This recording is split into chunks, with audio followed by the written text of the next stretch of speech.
Oi gente, esse é o segundo vídeo da nossa série sobre disciplina positiva e hoje a gente vai falar de um assunto que eu adoro. Hoje a gente vai falar de sentimentos. Para pensar, nós somos uma geração com bem pouca inteligência emocional. O que seria essa inteligência emocional? É a gente saber reconhecer e lidar com os nossos sentimentos e emoções. A gente não sabe muito bem fazer isso. Quantas vezes você para pensar em meio a todo o furacão que é a sua vida, como você tem se sentido? Porque tal situação te incomoda tanto, identificar e nomear os seus próprios sentimentos? Pouquíssimas vezes.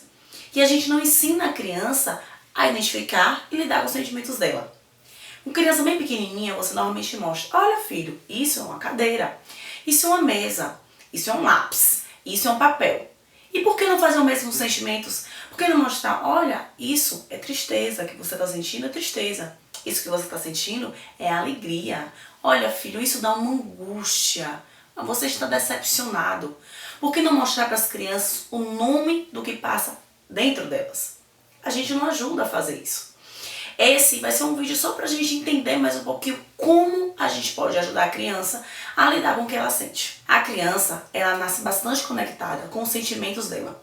Ela não sabe nomear, mas tanto fome, quanto sono, quanto tristeza, quanto alegria, tudo tá no mesmo pacote de importância. E ela quer dar atenção.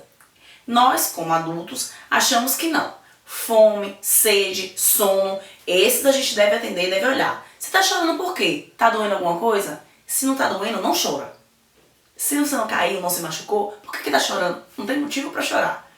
Para pra pensar quantas vezes você olha para a criança e enxerga o sentimento que está por trás delas, por trás do que ela está fazendo. Quantas vezes você ajuda a nomear, quantas vezes você acha que é importante o que ela está sentindo. Nós somos uma geração que tem muito, acho que nunca se teve tanto. Hoje a gente tem um acesso enorme à internet, a boa comida, a diversão, a festas, absolutamente tudo. A internet transforma o mundo num ovo.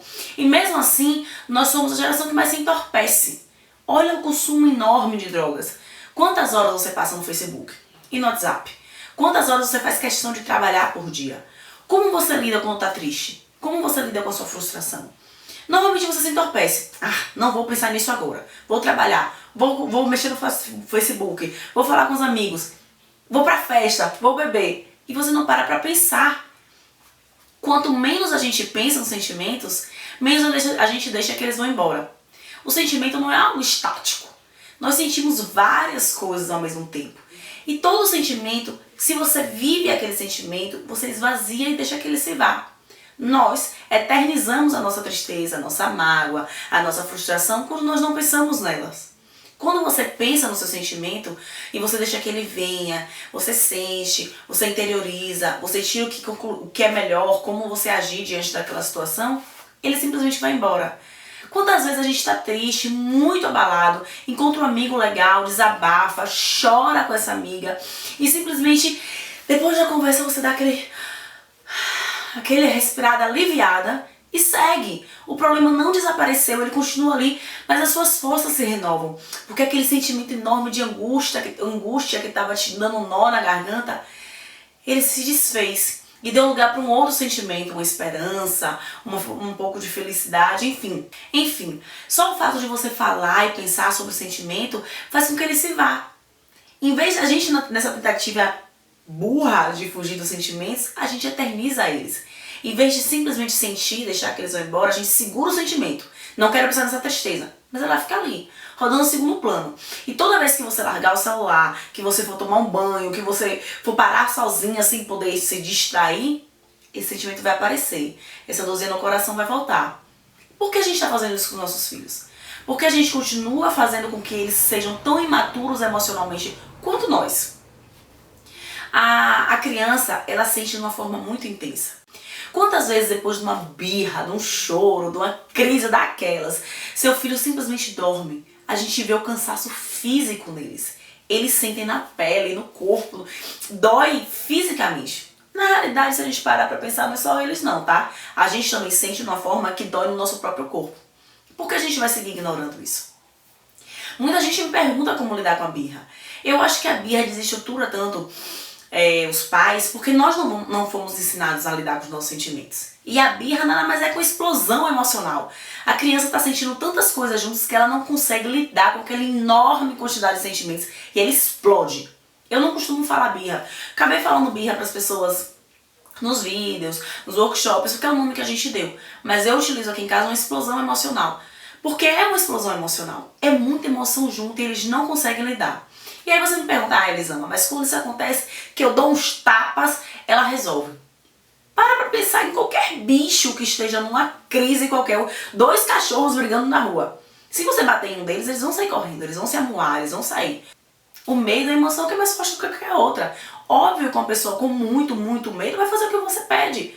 Quantas vezes a pessoa está desesperada de medo, um ladrão com um revólver na cabeça fala, pare de gritar, e a pessoa se controla ali. É quase a mesma coisa, sabe? A criança está ali numa crise emocional enorme e você simplesmente fala com ela, pare de sentir, eu não aguento mais você sentindo isso, eu não sei lidar com você sentindo isso. Para e dá 2 tapas ou grita. E faz com que a criança sinta tanto medo e ela já está numa descarga emocional tão forte, ela já está tão intensa, tão sofrida, está sentindo tanta coisa ao mesmo tempo. Aí você vai lá e descarrega um medo enorme e faz com que aquele medo seja ainda maior do que toda aquela explosão que tá. E, tipo, você joga uma bomba atômica no lugar que tava uma explosãozinha e pronto, acabou.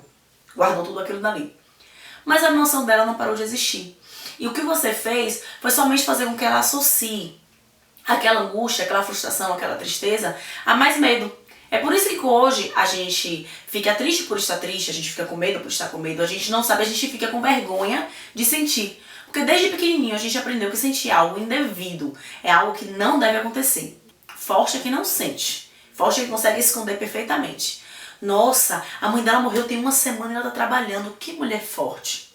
Será? Será que esse é realmente o significado de força?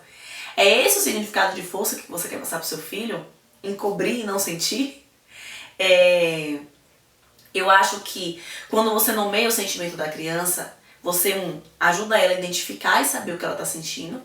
E 2, você encontra com ela uma ferramenta para lidar com aquilo. Ok, Elisama, você já me convenceu que eu preciso cuidar dos sentimentos do meu filho. Como que eu faço isso?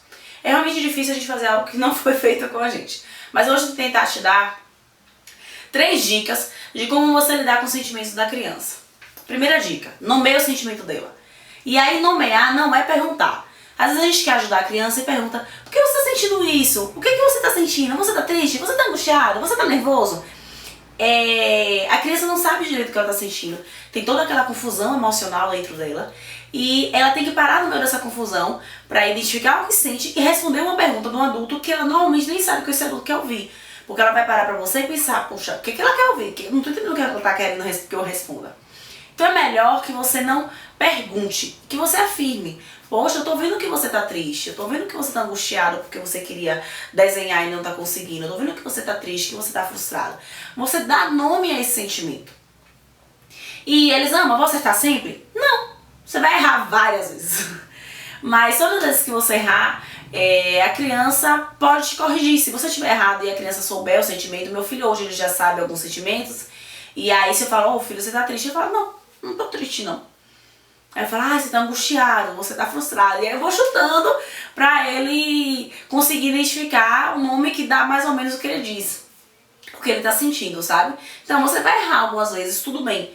Você vai errar e aos poucos a criança vai aprender a identificar o que é aquele sentimento e te falar. Depois de você identificar o sentimento da criança, ouça. Ouça tudo que ela vai falar pra você. E ouça sem julgar, o que é muito difícil. Sem julgar e sem aconselhar. Ouça, faça puxa, é mesmo, ouça e deixe que ela esvazie o que está dentro dela. Não interessa o que ela está falando, se você concorda, se você não concorda, se você acha certo, se você acha errado. No campo do sentimento, todos os sentimentos são válidos, aprende isso, todos, ela pode sentir o que quiser. Ela pode chegar pra você e falar, eu tô com muito ódio da vovó. E em vez de você falar, mas você não odeia, ódio não, você não pode sentir ódio da sua avó. Para e fala, puxa, tô vendo que você tá muito chateado com algo que aconteceu entre você e sua avó. Sabe? Você não precisa nomear aquele sentimento, você ajudar a identificar que não é exatamente ódio o nome que ela queria dar, mas deixar que ela identifique isso sozinha. Quanto mais você fala, tô sentindo isso, e você fala, não tá sentindo não, a criança vai resistir. Então tá, nomeia, ouve com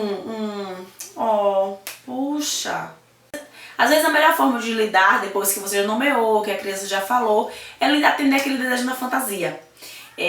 Miguel, um dia desse, queria a vitamina de banana. E a vitamina que ele gosta, que a gente chama de milkshake, é porque eu congelo a banana. E aí fica bem cremosinha e bem gelada. E ele queria muito, e eu falei que, filha, a banana tá normal, a mamãe vai conseguir fazer a banana, só não vai sair milkshake. E ele começou a chorar, e eu falei, filha, eu sei que você quer muito esse milkshake. A mamãe entende que você tá muito frustrada, porque você queria isso agora e você não tem. Mas sabe o que a mamãe queria? E eu comecei a brincar com ele. Eu queria que o nosso congelador ele fosse super, super, super potente, tipo mágico. E a gente colocasse a banana e em 5 minutos ela estivesse congelada. Pense o tanto de vitamina que a gente ia conseguir fazer, o tanto de milkshake. Ia dar pra fazer milkshake pra todos os amiguinhos. E aí ele começou a falar, mamãe, ia dar pra fazer pra Bia, ia dar pra fazer pra Lavínia. E ele começou a falar o nome das amiguinhas dele. A gente começou a conversar e a falar sobre isso, sobre esse desejo dele, como a gente poderia atender esse desejo dele. E quando acabou ele fez, tá, me dá sem congelar mesmo. E não teve confusão, não teve briga, não teve grito, não teve estresse, sabe? Então, essas são as 3 dicas que eu uso muito no meu sentimento da criança. Ouve o que ela tem pra te falar e atende na imaginação, atende na fantasia. É uma forma ótima de lidar e que estressa a gente muito menos. Às vezes a gente acha que nomear o sentimento da criança, que conversar, que fazer todo esse processo é o caminho mais longo, que você não tem tempo pra isso. Não tá lá, tem tempo pra estar sentada. O que acontece? Todas as vezes que eu achei que eu não tinha tempo e que isso não valia a pena, deu merda. Ele chorou, ele gritou e eu passei muito mais tempo brigando com ele, gritando, e nós dois nos estressamos um com o outro, do que seria se eu tivesse gastado meus 5 minutinhos pra sentar e conversar, pra parar toda a minha agonia e conversar. Às vezes a gente acha que não tem tempo e aí você quer correr e bora, vamos, adianta, adianta, e a criança vai se amarrar e vai demorar e você vai brigar e vai ficar aquele estresse, choro e grito.